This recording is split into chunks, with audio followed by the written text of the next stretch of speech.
Alrighty, welcome to the Paws preview. FIU taking on Middle Tennessee. Before we begin, we have a lot to unpack, obviously, with Kennesaw State last week, and now moving on with Senior Day and FIU taking on the Blue Raiders for the third time in a row now, I believe. Now, back in 2022, they took them on at home, but FIU released a statement regarding FIU head coach Mike McIntyre, obviously the allegations made by Reggie Peterson and multiple players coming out on Twitter, coming out and basically just, kind of confirming what he said. But we'll just read this and we'll move on right away. The FIU administration is aware of issues raised surrounding the football program. They are being taken very seriously. The matter is being addressed following the university's standard procedures. Therefore, we have no further comment at this time. And I think, Jake, we could agree that we also have no further comment at the moment until the season is over and there's more clarity on the situation. So I'll let you take it away. Yeah, just can't wait to see what happens after the season's over and what we'll find out then. But until then, we just have to keep going as we're going, and that means talking a bit about FIU football taking on Middle Tennessee. And oh no, Kevin, it's week 14 already. Regular season football is over. I remember we were still getting excited for the season opener against Indiana, and now all of a sudden there's about to be no football for like 7,000 months. But all right, I'm Jake Gibson. That's my friend and co-host Kevin Barral. And Kevin, first off, want to wish you a very happy and pleasant Thanksgiving, and of course the happy holidays. By the time this comes out, Thanksgiving will have already passed. So I got to know, Kevin, what's on the menu? Like, what's the thing? I know some people, you have team turkey, you have team ham, but what's your loadout looking like on Thanksgiving? I'm not a big turkey guy. I mean, in the past years we've had it, but we're going a little more low key this year. So no turkey. We usually go with the ham. Obviously, got to go with the mac and cheese, the gravy, the mashed potatoes. We're doing potato scallops this year as well. So okay, I'm pretty excited. Obviously, pecan pie. I think pumpkin pie, any pie possible. I mean, these are the best months of the year. Thanksgiving, followed by Christmas. And I think both of our birthdays are in January. Yeah, so right. The three best. I call them the three best months of the year. So yeah, obviously, happy Thanksgiving to anyone, and well, I guess soon enough we'll be saying happy holidays. But yeah, man. No, thank you for asking, and I think I'll have to ask you the same. You're a big Thanksgiving guy, I got to assume. I am. You just love. I love cooking. Me and my dad, we always try to cook up a feast on Thanksgiving Day. We are Team Turkey. We're Team Turkey for Thanksgiving. Then we go to Team Ham on Christmas Day. That's fair. Mix things up a little. Then of course you have we make a beautiful Caesar salad that's just good, and then the mashed potatoes are so reliable. It's just such a reliable Thanksgiving dish. It's the Eric Rivers of Thanksgiving dishes. You can always count on mashed potatoes to make a big play. Then of course you have that cranberry sauce and the gravy. Oof. And then I don't know if you've ever had this, Kevin, but Publix sells mango key lime pie. That's what we've been hooked on for the last year. It is so good. We're gonna have that on Thanksgiving again. And I'll say, the one thing about Thanksgiving is the football that usually you could just sit down and enjoy it. I don't know, man. Like I don't do that. I'm not like that because if it's not my team, I really don't care.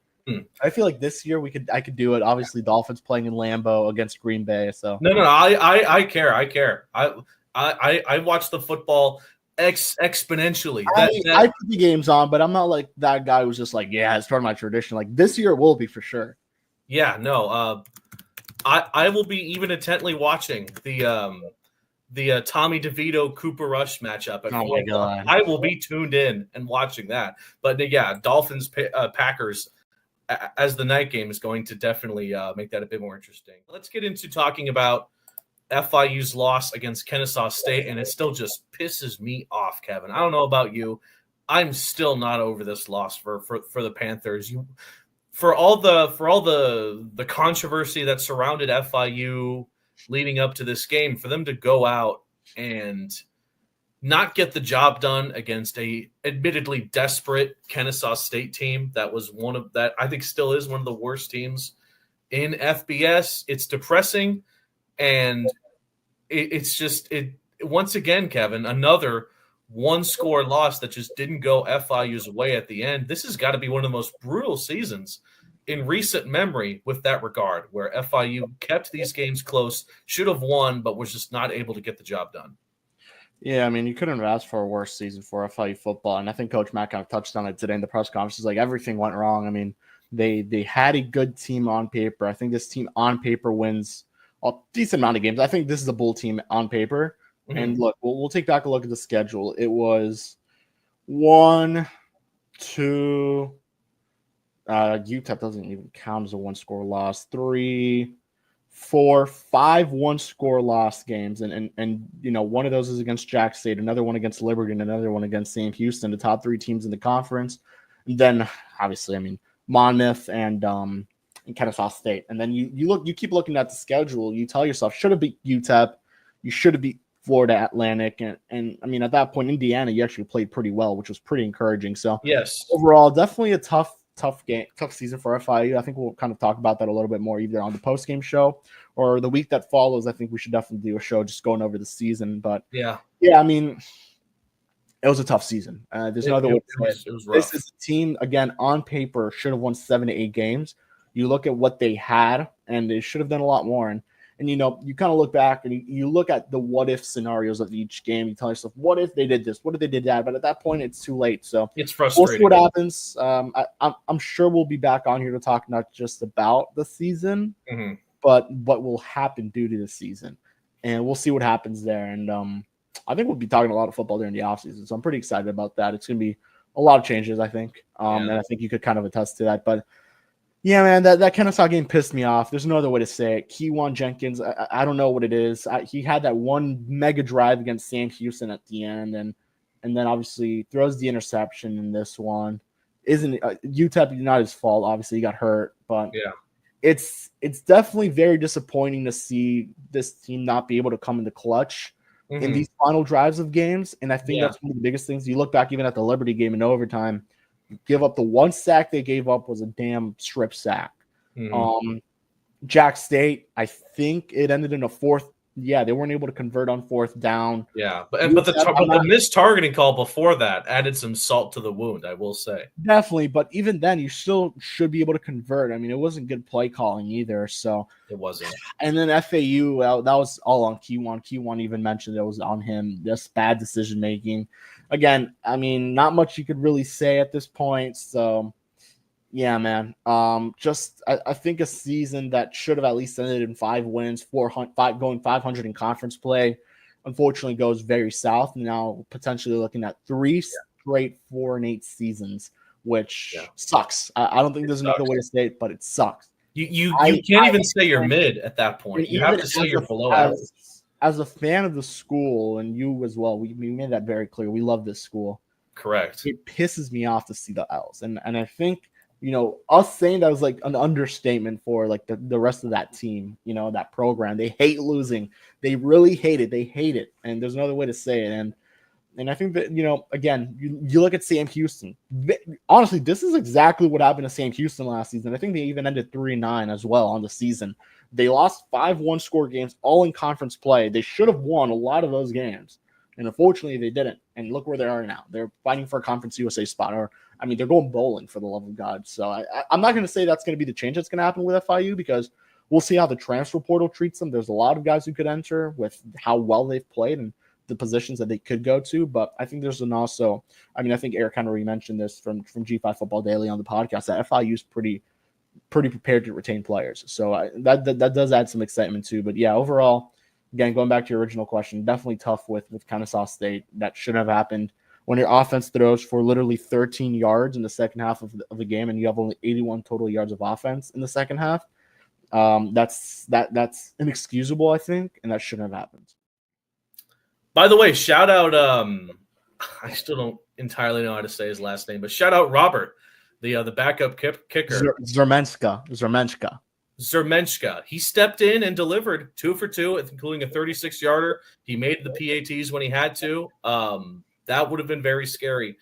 But obviously Prado did not have a great game, and then he came in and actually delivered. But still, just bottom line, Kevin, it's a loss that shouldn't have happened. But now that it's all said and done, it doesn't even surprise me anymore that it did. It just makes me upset because this is just it's a recurring problem that the Panthers have had, and we'll see what happens against Middle Tennessee. But it just sucks that FIU gave Kennesaw their second ever FBS win. FIU has been very generous this season. Let me just say that. Second ever FBS win for Kennesaw, delivered by FIU. First win of the season delivered to UTEP earlier in the year. FIU has been very charitable, but it sucks. It really does suck. Yep, exactly. So, enough said. You could feel our frustration at the with the post game show after that. So let's just move on and talk a bit about FIU's opponent this week. It's the Middle Tennessee Blue Raiders. Now, Kevin, Middle Tennessee has been kind of in a similar situation to the Panthers record-wise. They won their first game of the season against Tennessee Tech, and then they proceeded to lose 5 straight. As it turns out, they had a very difficult non-con schedule. You took on Ole Miss, which has obviously been a great SEC opponent. Gamma. And, the Memphis, which is a really good member of the American, and then Duke, solid season in the ACC. Oh my God, they took on 3 power conference teams? They did? Well, no, Memphis is not a power conference. They're the Well, American. they didn't play Alabama? No, they didn't. Well, You're thinking of Western. You're thinking of Western Kentucky. Yeah. Wow, they played 2 power teams. Honestly, they played 3. Memphis is basically a power conference team. Yeah, I think they're good enough to be that, to be honest. So let's I don't know, Kevin. Just offensively, I think Middle Tennessee has been a fine squad this year, but then you look at their defense and the fact that out of the 12 games they've played this season, 7 of which they've given up 30 points or more, it's definitely been a mixed bag for this Blue Raiders squad. Yeah, I'm looking a lot on the offensive side of the ball where they could really explode, and I think we first need to talk about, I mean, honestly, if FIU is not able to stop the Middle Tennessee rush offense, which averages 87.7 yards per game, they are the worst in Conference USA. I have a lot of questions. But again, I mean, it happened against the UTEP, but Kennesaw State actually is a pretty good rush offense. So I'll give them that. So, but aside from that, FIU is now 7th in rush defense. They're over MTSU, New Mexico State, and Western. So again, FIU's rush offense should find themselves at an advantage. And then I think this is where we really need to talk about MTSU, which is in the pass game. Nick Vadiato is an absolute stud. There's no other way to say it. He leads the conference in passing yards with 2,836. He should get to 3,000, which would be the only quarterback to do that this season. And I think Caden Salter did it last season. I'm not entirely sure. But Vadiato then is tied for third with 14 passing touchdowns. And he, I believe, has the most completions too. Yeah, 248 completions. We talk a lot about Eric Rivers, but Omari Kelly's had himself one hell of a season. 869 receiving yards, 4 touchdowns, and then not too far down is Holden Willis. He's like a tight end, wide receiver type player, like what the Dolphins had, kind of like with Chase Claypool, I think, more or less. Yeah. 748 receiving yards and 4 touchdowns for Willis this season. Rushing wise, they've kind of struggled on that aspect. There's only 3 1,000-yard rushers in Conference USA, 2 of them from Jacksonville State. But yeah, I mean, the Middle Tennessee leading rusher, I'm trying to find him. Cradle. It should be, but he's not even amongst the top 25. He has 435 total yards, which yeah, 435 total yards. Oh, I see him here. Jaden Cradle, yes. 11 games, 435 rushing yards, and 4 touchdowns. So, yeah, man, I'm really looking at the MTSU pass offense right now. I mean, they are the number 2 pass offense in Conference USA behind, obviously, Western. 261.5 yards per game. FIU's 4th in passing offense. But again, I think this is going to be by far the toughest team Middle Tennessee is going to face in terms of passing. FIU, once again, the top passing defense in Conference USA, only allowing 172.6 passing yards per game. So I'm interested. I know this is a game that many won't care about, and there probably won't be many people. But again, pack the cage, first of all. And second of all, I think this should be a little bit of a fun game. Last season, if you think about it, 2 years ago, this was actually a pretty fun game, Jake. It was a Hayden Carlson start. 4 touchdowns, 4 interceptions, unfortunately, on that end. But this is also a team FIU struggled against. Last win coming in 2018. So FIU looking to snap a little losing streak to the Blue Raiders, and they will be seeing Derek Mason for the first time. And I'm going to put this on Twitter at some point because this is actually pretty cool. Coach Mike McIntyre said that when his father was sick and in a nursing home, I believe it was, that Derek Mason would go and visit them. So I found that pretty nice, pretty cool. Remember, McIntyre was born in Florida, but he moved over to Nashville, so he knows that area very well in terms of recruiting and all that stuff. Yes. So, so that was a pretty nice little heartwarming story there. And yeah, man, Middle Tennessee's a good squad. I think they have a lot to work for. I'm not sure what Vadiato's going to do, if he's going to hit the portal or not. Mm-hmm. Honestly, by the way, he's a junior. He definitely should, and he probably will be first team Conference USA, if I had to guess. First team all conference. If it's not one, it's definitely two. Yeah. So, yeah, we'll see what happens. You do you know that meme of the Bugatti parked in front of like a crappy house that circulates social media often?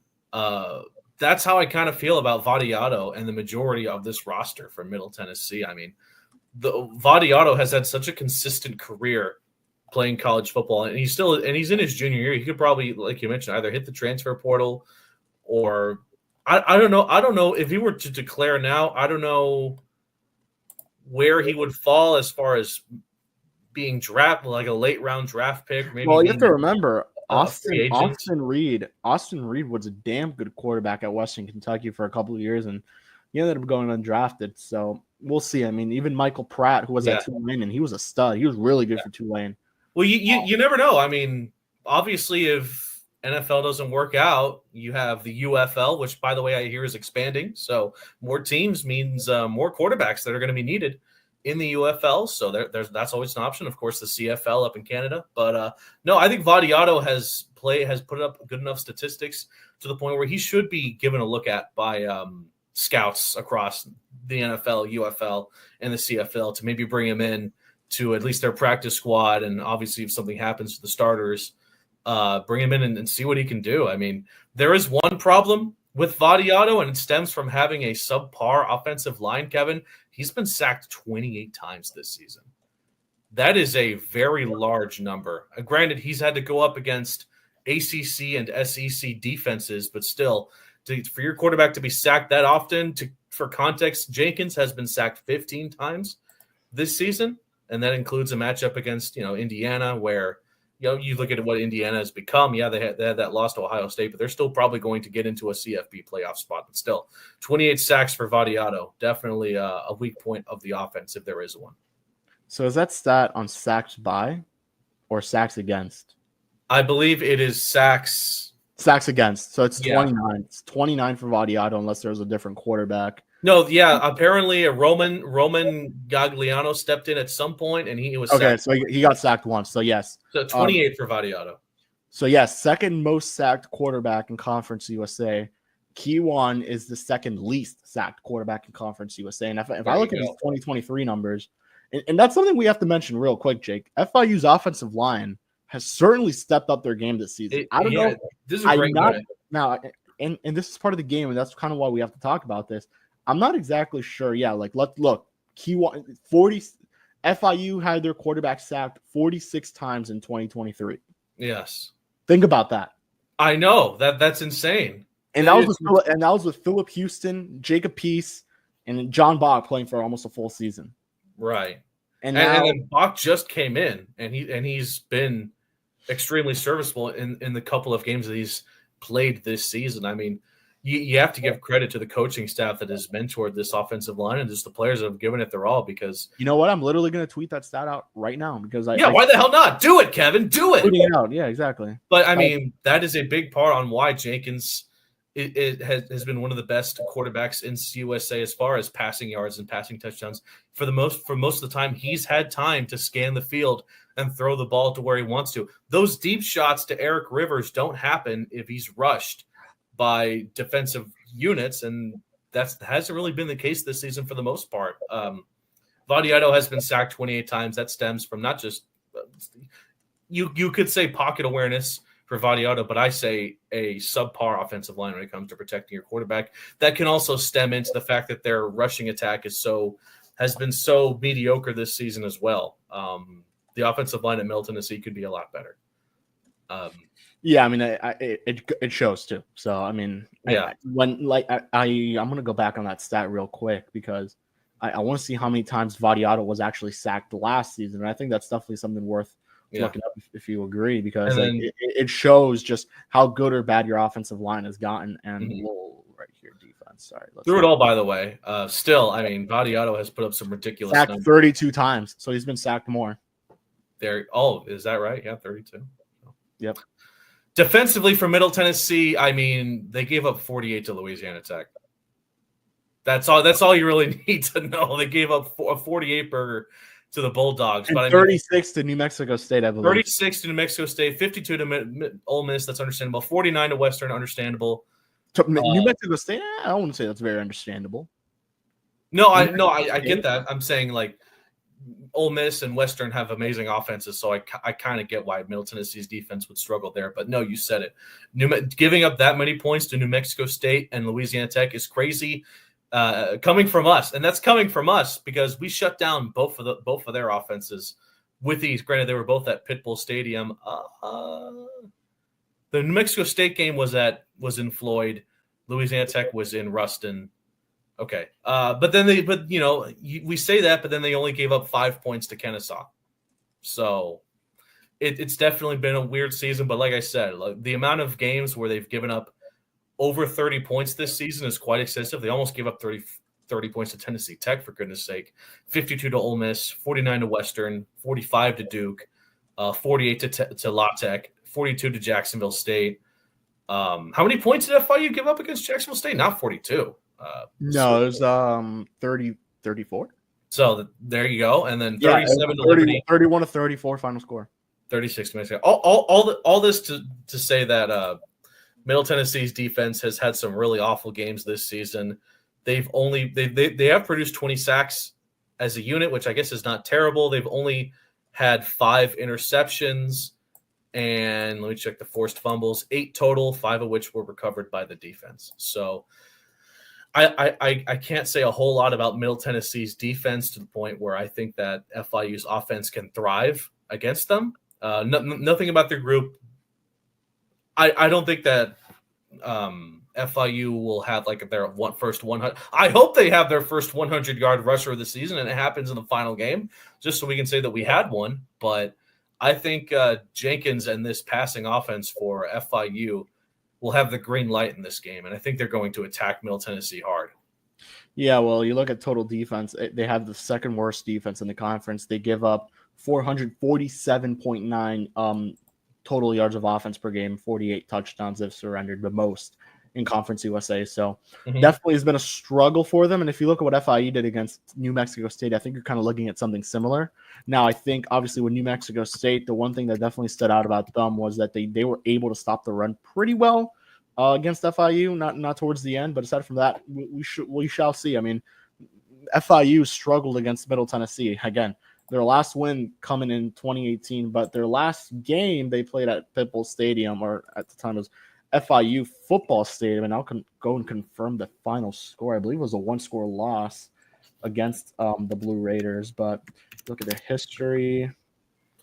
It was I'm sure it's a 5-game losing streak, but the last home game was a 33-28 loss, and then in 2020 it was 31-28, and then obviously it was the win in 2018. So FIU historically has played Middle Tennessee very close at home. So yeah, that's an advantage, and I think FIU is the better team. So we'll see what happens. Yeah. So, but let's turn it over to someone who knows Middle Tennessee pretty well. That is, of course, Jake Bolden from the Blue Raider podcast. Kevin, those guys over there at the Blue Raider podcast. Well, Jake.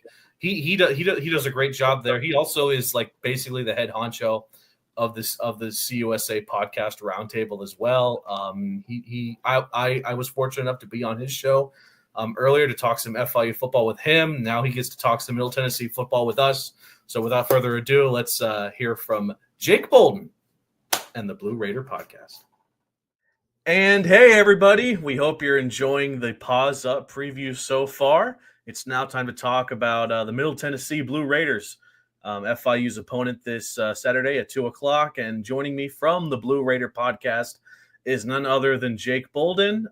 He's the head honcho over there. He does great work. Also, Does a lot of work for the CUSA podcast roundtable, and his name is Jake, so that he also gets a plus for that. So, Jake, what's up, my man? Oh, nothing much, Jake. I appreciate you having me on the show. Pleasure to have you join our show as well. Yes. So obviously I'll take the shameless plug to have you come over and listen to Jake on our Jake podcast. But it's great to be here and excited to talk about the game this Saturday. Yeah, absolutely. It's a very interesting matchup. Both teams, as it would turn out, fighting for a 4-8 record to end the season. So a lot of intrigue. I wanted to ask you, first things first, about the head coach at Middle Tennessee, Derek Mason. It's essentially his first full season with the squad, and things have not always gone Middle Tennessee's way. Just talk about what you've seen from Coach Mason and how he's sort of leading the troops to battle, even when the season hasn't gone the way he or I'm sure most Middle Tennessee fans have wanted it to go. Well, I think one thing to set the table for Derek Mason in his first year, I think a lot of us had the anticipation that this wouldn't be a great year. Last year, Rick Stockstill in his final season had a 4-8 season. We had lost our opportunity of bowl eligibility rather early. So going this year, we weren't too optimistic with 60 brand new players that he had to fulfill just even a roster, let alone field a competitive roster at that. So we'd won 3 of 4 there in the middle of our schedule. We thought maybe there was an opportunity to get to 6 wins, but unfortunately that was thwarted 2 weeks ago against Liberty, and then obviously we lost this last Saturday to New Mexico State, just putting insult to injury. But all things considered, there are some positive signs. Like, we do know our offense is good with Nick Vadiota still at quarterback. Unfortunately, all things considered, if he comes back, you think the offense will still be in a good prime position next year. But the defense is hurting. They're hurting. I mean, that literally and figuratively. They're not very deep, and those that are of any sort of use to us on defense have been hurt. So altogether, we don't put too much blame on Mason, to get back to your original question. I think a lot of us have our attention turned to next season. And then for Mason, though, he still has the mindset that, every game matters. Getting to 4 wins is still important. And I think getting to 4 wins to follow up Rick Stockstill's 4-win season would be more impressive, given all the things that I just laid out. This roster is significantly less talented than last year. And to get to 4 wins, I think, is a moral victory in and of itself. But Mason has said in the last couple of games that we've lost, it all comes down to execution. We're shooting ourselves in the foot. So a lot of that comes from obviously the youth, and you could even point the finger at coaching as well, as I'm sure he's taken plenty of accountability for in the last couple of weeks. So altogether, Mason hasn't been held too accountable for the season that he's having. But again, going into next season, I think there'll be a lot more weight on the success. Yeah, definitely a tough schedule as well. You match up early against Ole Miss, who's turned out to be one of the better teams in the SEC, and then Duke, obviously another P4 program, and a very good Memphis team who essentially could be P4 if they really wanted to, and even a good FCS squad in Tennessee Tech. I'd like to say there are at least some 1-score losses you can hang your head on, but that isn't really the case this season for the Blue Raiders either. So just all things considered, I think you already alluded to this, but when you entered the season, what was the record you were expecting, and had they exceeded or not exceeded your expectations? Going into fall camp, my head was at 5-7. I thought realistically they would get one of the non-conference games, which they did against Tennessee Tech. I didn't give them any sort of shot against Ole Miss, Duke, and Memphis, as you already spoke about. The real swing games for us was going to be the Louisiana Tech game. It was going to be let me get our schedule pulled up. But it was going to be Louisiana Tech game, Kennesaw State, UTEP, New Mexico State, and then potentially FIU. That's 6 games right there. Even though I just said that we would get to 5-7, I had thought 5-7 was realistic. I didn't feel good about Louisiana Tech because we always have trouble down in Ruston. And I thought maybe we could get to our 6-win battle, and much like you guys did in Miami, that you thought that this Saturday's matchup would be the battle to get to 6 wins, because we both kind of had similar tough non-conference slates. So ultimately, again, getting to 5 wins, I think, was where my head was originally at. But seeing, obviously, we went on a 5-game losing streak, losing in Ruston, as I thought might happen. And then you get steamrolled by Jacksonville State, and you could see it on the horizon that 5 wins wasn't possible. And now, we're even fighting to get to 4. So that's a brutal non-conference schedule, to say the least. And again, to go back to my original statement about looking forward to next year, it gets a lot easier with the non-conference schedule next year. So again, a lot more to be excited about in 2025. Yeah. You brought him up earlier. Vadiato, through it all, has cemented himself as one of the best, if not the best, overall quarterback in Conference USA with the numbers he's putting up, even with the games going as rough as they have in this season. Talk a bit about what makes Vadiato so special, his talent with the arm, and do you think he's going to be heading out after this season? He is a junior. Yeah, it's tough to say. Nick Vadiato's been around the league for a very long time. He was a Hawaii Bowl MVP his freshman season all the way back in 2021, so it's hard to believe that he's going to be in the conference still in 2025. Hopefully that he will retain his spot here at MTSU. There was rumors already that he would be leaving MTSU after Rick Stockstill was fired, but he never even entered his name into the portal. So we were very fortunate of that. It was rumored that he had actually received an NIL opportunity at Vanderbilt, and then Diego Pavia from New Mexico State took that job. And so I think ultimately he valued the opportunity to be a starter at the Division I level as more valuable than maybe going to Vanderbilt and sitting the bench, or maybe any other P4 and sitting the bench for his junior season. So now he's primed for a senior season to continue to be the starting quarterback, because there's not really anyone pushing him out of his starting spot coming up, either in the signing class as well as what's already on the roster. So he's safe to say that he would still have that starting spot if that's still what he values. But your senior season, if there were to be a six-figure deal for a quarterback, I don't know that Nick falls in that category, because he's had a pretty consistent season this year as he did to last year. He's going to be probably, after this Saturday, he's going to be around the 3,000-yard mark like he was last year, but the touchdowns are significantly down from 23 to 14. But one thing to note is he's had a different offensive coordinator in three of his 4 seasons already. So how much of that is weighted on Bodie Reeder this season? Who knows? So I would say the stats maybe would tell us that he would remain in Murfreesboro, but money talks, and Nick has had a heck of a season. And to kind of get to the tangibles that you asked about, he's so elusive. He's not known as a running quarterback, but he does have a great presence in the pocket. He knows when to escape. And unfortunately for him, too, the offensive line this year has been riddled with injuries, and now it's a very young offensive line that doesn't give him much time. So he's already had to be kind of an escape artist this year. So that's kind of what makes him, I guess, dangerous, if you will, is his ability to escape the pocket. And always, he's got an arm. I mean, we are a deep threat with guys like Omari Kelly and Holden Willis, who can take the top off of a defense. But really, if he's given the time, he can pick apart defenses, and we've seen it in his career. Yeah. I'm very happy you brought up the offensive line, because that was going to be my next question. Vadiato has been sacked 28 times, which is the second most in Conference USA.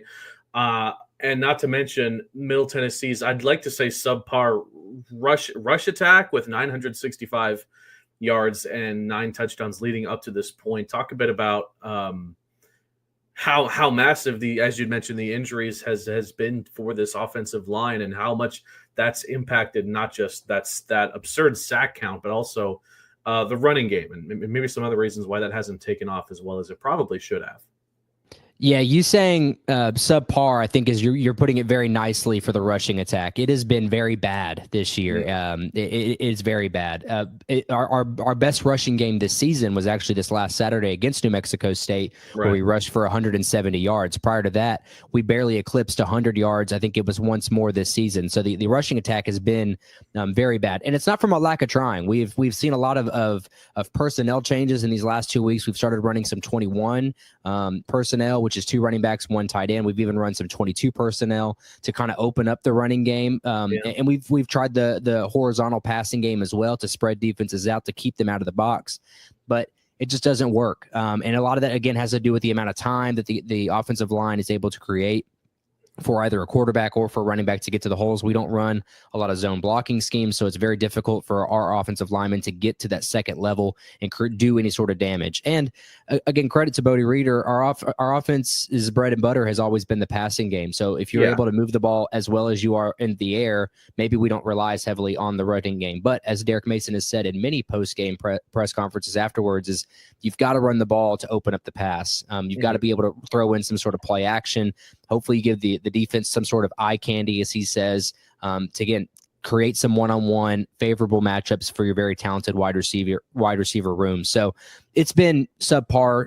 I think, again, that's kind of the that's a nice way of putting it. But Jaquel Middlebrooks, a freshman this year, has actually kind of made his way as being one of the top running backs in our running back room, which is rather deep, albeit. But he had over 100 yards of all-purpose this last weekend, 80 yards rushing. I believe it was 26 in the receiving game. So he's kind of made himself the running back one in a very deep running back room, and they're kind of getting more creative with how they get to him the ball, much like we saw Saturday, and I'm sure we'll see some trickery this Saturday as well. Talk a bit about Middle Tennessee's defense. There have been some games this season where they've been electric, such as only allowing not even 3 points against Kennesaw State, obviously the other two being from that safety. But other times this season, I mean, the amount of games where they've given up at least 30 points is quite extensive. I believe 7 games out of the 11 they've played, they've given up 30 points or more. Talked a bit about some of the shortcomings you've seen there, either from in the trenches in the defensive line or in the secondary with the backs and whatnot. Yeah, they're the second to worst scoring defense in Conference USA, just barely getting beat out by New Mexico State, ironic enough, after losing to them this last week. When it comes to MTSU, again, it comes down to how thin they are as far as depth goes. Going into the year, we actually felt very comfortable with where the secondary would be because you had Wake Forest transfer Brendan Harris, who went out with an injury after 2 games. De'Ari McDonald, who was supposed to be the cornerback number 1 this year, had a hamstring injury in our first game of the season. So we really had to piece together the secondary. Parker Hughes, our all-conference USA linebacker, was sidelined for the first 5 weeks of the season, or 5 games, I should say, so 7 weeks of the season. And then the defensive line, that was kind of our bread and butter last year on the defense, was the defensive line. And with Rick Stockstill leaving, or I should say getting fired, a lot of that, we had 6 transfers on the defensive line. So that was an area that we had a lot of guys that had to get replaced. Some of the big names that we added there was Andy Nwoko, who was a Stony Brook FCS transfer, who was picked on the preseason All-Conference USA second team, who's kind of been a no-show this year. He hasn't performed like we thought we would, which I always thought the second team ranking for him was a little bit odd. But he's kind of been outweighed by a lot of our younger guys like Felix Hickson, Brandon Buckner, who's going to be your edge rusher, Anthony Bynum, another edge rusher, guys that actually had a great showing. They Bynum and Buckner both combined for 4.5 tackles for loss this last Saturday against New Mexico State. So we're seeing some progress when it comes to pressuring the quarterback.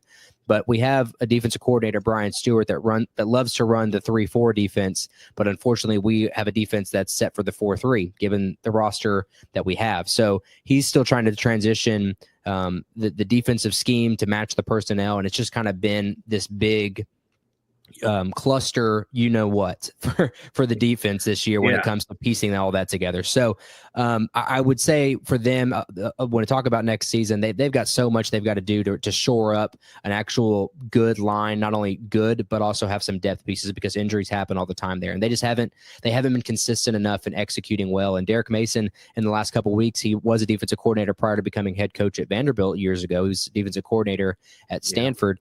And it was most recently a defensive coordinator at Oklahoma State and Auburn.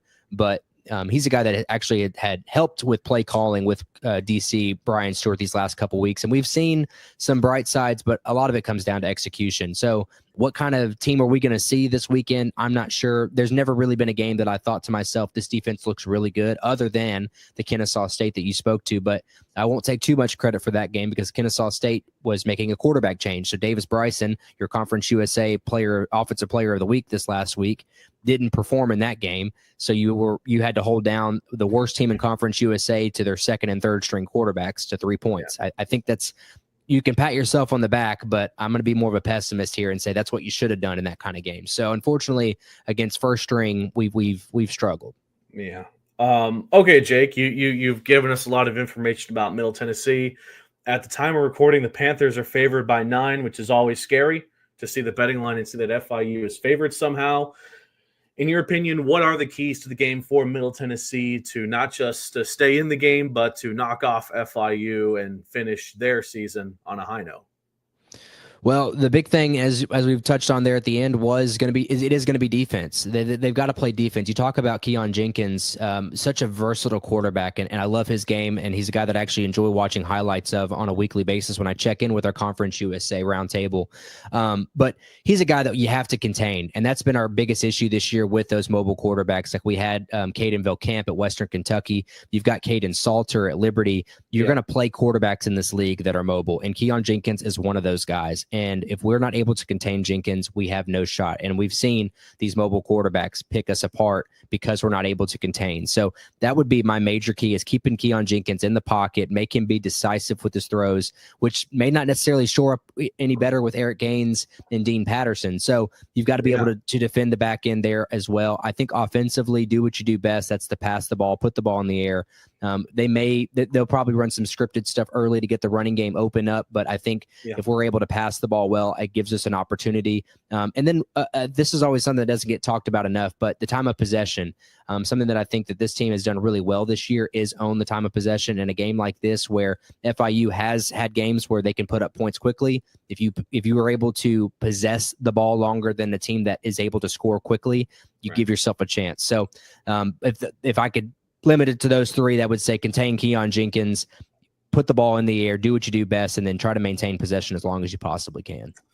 Yeah. Okay, Jake, you've been very informative about the state of the Blue Raiders, and we appreciate it. If you go ahead and drop your ats to all your social platforms, so the FIU faithful can see how you and the Blue Raider podcast is planning for this game. Absolutely, yeah. So the Blue Raider podcast, all of our socials are anywhere you can find us on Instagram, X. We're also on TikTok, YouTube. Obviously, we go under at Blue Raider Pod. All is one word. And then if you want to find me individually, I am at Jake Bolden MP, and that's where I cover Middle Tennessee athletics, obviously, along with local high school sports. So I've got all your stuff there. But of course, I'd be ashamed if I didn't mention one more time the Conference USA Roundtable. A lot of great stuff that everybody contributes to, and it's a lot of it. I love to see great minds come together there and collaborate there. And then, of course, the College Huddle as well. I know you guys, as well as myself, do some writing that we publish on there as well. So that's a great website for all the college football stuff. So you get plenty of stuff from me, but of course I'm a part of I'm very fortunate to be a part of some great groups like the Conference USA Roundtable and the College Huddle. All right, Jake. Once again, thank you so much. May the best team win over at Pitbull Stadium on Saturday. And let's get back to the rest of the Paws Up preview, or Kevin and I will go over this week in CUSA, around FIU athletics and game picks. All righty, welcome back, everybody. Be sure to go follow Jake Bolden and the Blue Raider podcast on social media. Like I said, Kevin, they put out some great work there, and it'll be interesting to see how they're going to preview the FIU Panthers. And you can catch me on their most recent show on their social media accounts. So, Kevin, what are your final thoughts on this game against Middle Tennessee? Do you think that all the records you want to see broken will happen? And overall, what are the vibes going to be by the end? I'm going to be interested to see if the total tackle record one gets broken, because I could definitely see a world where Middle Tennessee is going to go pass heavy, and they've only ran the ball. Let me see. They're the team that's least ran the ball this season, only 306 attempts. So maybe some of that will end up being a Nick Vadiato rush, or we'll see. But if I had to give you a prediction, I don't think he's going to break it. I think he's going to be number 2, but he's not going to break it. But on the bright side, I do think that Mr. Eric Rivers will break his record. He is definitely. There you go. So we'll have some sort of history, and hopefully we get the 100-yard rusher. I'm very excited to see what Devontae Lyons does against Middle Tennessee. That's definitely a player I'm going to be watching. So I'm very excited. Alrighty, now it's time to take a break from football and then talk about some other stuff going on around FIU athletics, who to keep an eye on for in the 305. So let's get right into it, starting off with men's basketball. At the time of recording, they have a 2-5 record on the season. Their upcoming game is going to be, oh my gosh, Kevin, it's the big one. Wednesday, December 4th at 6:30 p.m. at the Ocean Bank Convocation Center. They're going to be taking on the FAU Owls, who have had mixed results this season, Kev. They lost that heartbreaker to Charleston. But still, the Ocean Bank is going to be packing. Kevin, I think you talked about they're going to be getting the second level seats up and running for that game as well. It's just going to be the amount of people showing up to that game. If you can't go, it's actually going to be nationally televised on CBS Sports Network, and it's just going to be a fun time. They play New College of Florida on Friday, December 6th, by the way. So a back-to-back for men's basketball. Women's basketball at the time we're recording has a 1-4 record. They're going to be starting up their Thanksgiving Classic. They actually started it up earlier today at the on Friday, November the 29th, when they took on Wagner at noon. The rest of the opponents are going to be TBD, but some of the other teams competing are going to be Sacramento State and Abilene Christian, who FIU women's basketball has already taken on this season. After this Thanksgiving Classic, they'll take on Yale on Saturday, December the 7th. That's Mike McDaniel's college. And then last but not least, FIU swim and dive 2-2 record. This is for Johnny. They had a pretty good performance at the Purdue Invitational, second place overall. They're going to be heading to the CSCAA Open Water National Championships on Sunday, December the 15th. That's actually going to be hosted at the Biscayne Bay Aquatic Center. They'll then host the Marshall Thundering Herd in a meet on Monday, December the 16th at 5 o'clock, also at BBC. So there was your look at around FIU athletics. Now let's get right into this week in CUSA. And Kevin, spoiler alert, it was not a good week as far as predicting some games. We both didn't do good, and it's getting down to the wire with only 1 week remaining. So let's just see for sure how we did. Now, first up, this is the wrong week. There we go. Nope, there we go. Jacksonville State beats Sam Houston 21-11. I still don't really know, Kevin, what's wrong with Sam Houston's offense and why they're playing the way they are. But Jacksonville State. Hunter Watson had a concussion. Oh, yeah, they're right. He had a concussion. And, I mean, just like that, Jacksonville State not only is going to be in the CUSA title game, but they're going to host. So that's going to be a dangerous play. I can already tell you that I probably am going to pick them to win, whoever they take on in the CUSA title game. Yeah, could be. Tennessee blows out UTEP 56-0. Is anyone surprised? They kept it close to the first, actually. So I was pretty impressed. But yeah, no. So the majority of their points were in the second half then? I think they had like a 20-point second quarter. Okay. Oh, okay. And then I'm assuming they took out starters, but still 56-0. It's like, it's like the SEC. They want their free wins this late in the season, They need something. Liberty beats Western Kentucky 38-21, and I'm so mad I talked myself into picking Western. I just had a feeling Liberty was going to knock them off, and they did. Salter had a great game. Western Kentucky has had back-to-back weeks of their offense kind of sputtering a little bit. I'm worried about the Hilltoppers, Kevin. Yeah, just a bit. I'm surprised they're struggling this much, honestly. But I think we're playing Jack State next week, so it's not going to be much easier, and they need a win to get into the tournament. So, New Mexico State beats Middle Tennessee 36-21. Kevin, I can't believe Middle Tennessee's offense scored 36 points. New Mexico State. They scored 36 points on Middle Tennessee. I mean, if they can do that, that shows how bad the defense is for for Middle Tennessee. So yeah, if they can do that, imagine what FIU can do. Wink, wink. FIU lost to Kennesaw. We know that. Arkansas beats Louisiana Tech 35-14. Closer than I would have suspected. I mean, Tech's defense, 35 points is a lot, but against an SEC squad, not that much. It's a good SEC squad. Yeah. They're going bowling. So Louisiana Tech will not be going bowling, unfortunately. So, but it is what it is. Hey, but one more win from like the last 20 years. So, right. So how did we do, Kev? Not that great. I already said this, but we both had a 3-3 record. We both picked FIU over Kennesaw. Whoopsie. We both had Western Kentucky over Liberty, and we both had Middle Tennessee over New Mexico State. So tough one. That leaves the season standings. I have a record of 55-19. Kevin, you have a record of 49-25. I think it's too late for you to catch up, Kev. The question is, perfect? Can you get to the 50 win mark? That's what you got to do. What am I? 49 wins? You have 49. I have 50. Yeah, I'll get to 50. Okay, I hope you do. Let's see what happens, though. We have 5 games this week. The Liberty-Sam Houston game is on a Friday. They're taking on Liberty is going to be in Huntsville at 3:30 p.m. Kevin, I don't have the exact scenarios in front of me on who needs to win to get into what, but with the way that Liberty's offense has kind of revitalized itself in recent weeks, and with the way Sam Houston's offense has been spiraling, I'm going to take the Liberty Flames as the road favorites here.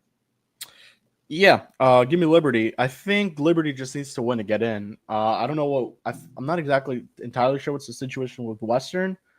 I think what would need to happen is Western and obviously Sam Houston would need to win, so Sam Houston gets into the championship game. Okay. But I think just a simple win would be we'll have a better idea on what's going to happen on Saturday. The scenarios are out. I'm not entirely sure.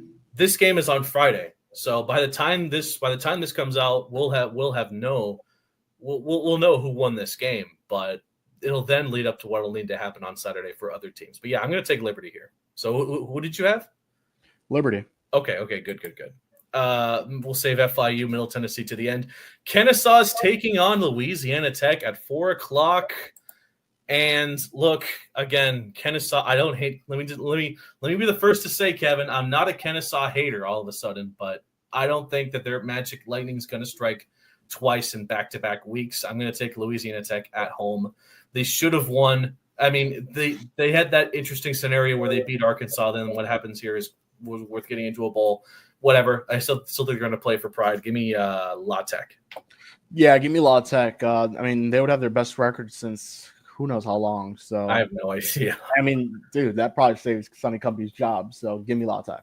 That's kind of what you don't want if you're a Louisiana Tech fan. At least the Go Tech, please don't die, people. That's what they say. Yeah, they're not big fans of Sonny. UTEP is taking on New Mexico State. Is this like it's this and then the next matchup, and then that's it as far as this conference matchup between these two teams that are like right next to each other? That's like what the distance from FIU to FAU is the distance from UTEP to New Mexico State. Battle of what? It's I-95? I think I-90 something. But regardless, what time is that? That's 4:00.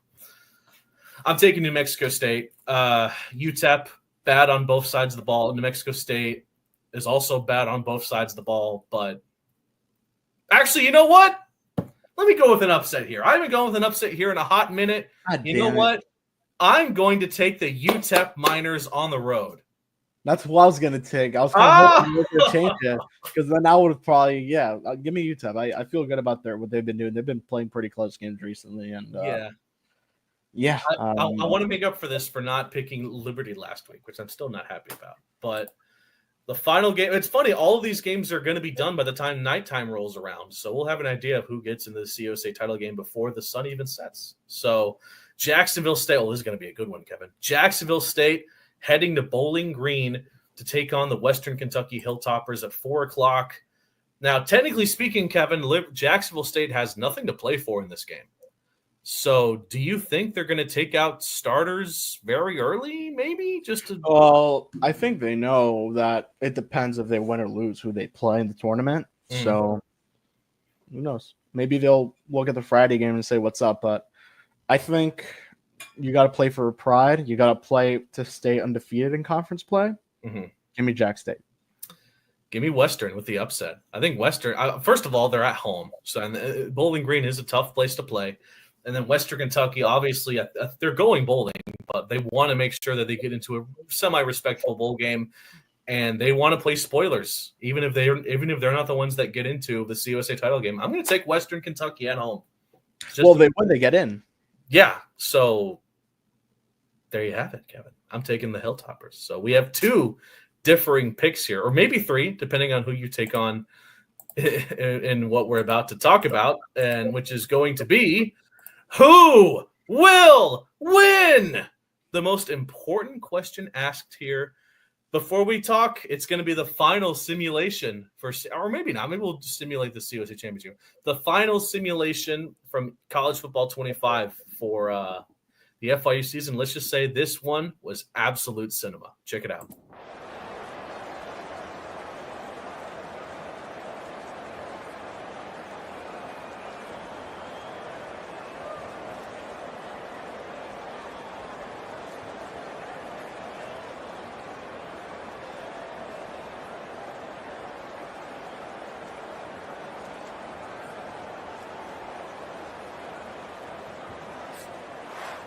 You want to talk about building confidence, coming through with clutch plays, making the winning plays at the right time can really set the course for the rest of the season.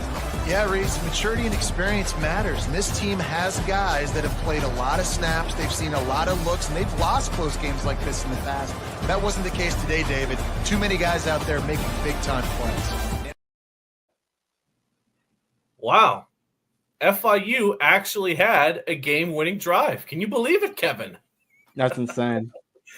But no, that was a crazy game. I hope it's not going to be as stressful as that in this game. But now, Kevin, this is going to be the final prediction for FIU football. So you better make it a special one. Give us the winner and give us the score. Who is winning, FIU or Middle Tennessee? For the final time this season, and hopefully this time I'm 100% right, I'm going to go with FIU. I was going into this podcast, I was thinking Middle Tennessee. Going to flip it up. Going FIU. I think we'll have the 100-yard rusher. I think Eric Rivers will break the record. I hope Travion Barnes breaks his record. And I hope we finish out the season strong. FIU wins by a final score of 32-28. Close one. I think we're in a similar situation here, Kevin. The whole, the last couple of days, ever since I saw that FIU was favored by what is it now? 8 and a hook, Kevin, I'd want to say. FIU's favored by. I was leaning towards Middle Tennessee as well. But talking a bit about how this season has gone and the shortcomings that they've had and all this controversy and yada, yada, yada, at the end of the day, I think that FIU's going to come out a bit more energized than Middle Tennessee. It's going to be at Pitbull Stadium, and there's a lot of records to be broken. And at the very least, you want to get back to 4-8, which sucks that this is the case. But I think the players are going to play extra harder, especially with all the records at stake. So I was 99% convinced I was going to take Middle Tennessee and just be a Debbie Downer. But you know what? For one last time, give me the FIU Panthers by a final score. Are you ready, Kevin? 42-30. There you go. 42-30. I think it's going to be a high-scoring game, but I think the Panthers their offense is going to do just enough in the air specifically. No, they will not have their 100-yard rusher, but yes, Eric Rivers and Travion Barnes will break their respective records. So I'll say that. Just like that, Kevin, it's over. After this, there's no more FIU football for 6-7 months, something like that. That's signing day. Then we have high school football. We'll be fine. The Boca Raton Bowl should be pretty cool as well. We already visited the stadium once. It's nice. We get to go there again. So there you go. FIU Middle Tennessee. By the way, 2:00. Don't go thinking it's going to be another 7:00 night game at Pitbull Stadium. That's not the case. It's 2:00. So get there early. There's probably going to be a giveaway. Maybe they're rocking the Biscayne Blues, which are, I think Jaden Peary said how much he loves them. And I concur. Those things are nice. And FIU tends to play peak football when they're rocking the Biscayne Blues, Kevin. Undefeated in the Biscayne Blues, I believe. There you go. So there's going to be a lot to play for this week. Panthers and Blue Raiders, if you can't go, it'll be on ESPN Plus. And then episode 75 is probably going to be around the corner then. I mean, what else can we record? That's going to be – well, maybe FIU basketball. That's going to be hype. But already, Kevin. Already, man. For one last time this football season, I'm gonna miss these Paws Up previews for football, but it is what it is. Need a break. We hope you had a very pleasant Thanksgiving, and we hope you have a very Merry Christmas and Happy Holidays. From all of us with the Paws Up podcast, we're just coming off celebrating our second anniversary, and until next time, whenever that may be, Paws Up! Paws up.